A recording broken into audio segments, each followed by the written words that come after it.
ఏవండి, నాలుగు గోడల మధ్య ఉండి బోర్ కొడుతుందండి. సరదాగా బయట అలా తిప్పొచ్చు కదా. బయట తిప్పాలా? సరే పా.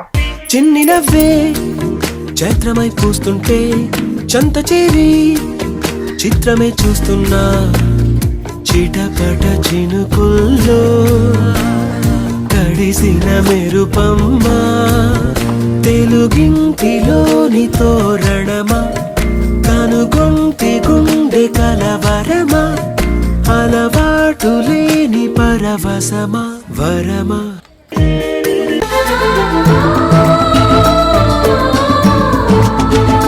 అనుకున్నదొక్కటి అయినది ఒక్కటి బోల్తా కొట్టిందిలే బుల్బుల్ పిట్ట. అనుకున్నదొక్కటి అయినది ఒక్కటి బోల్తా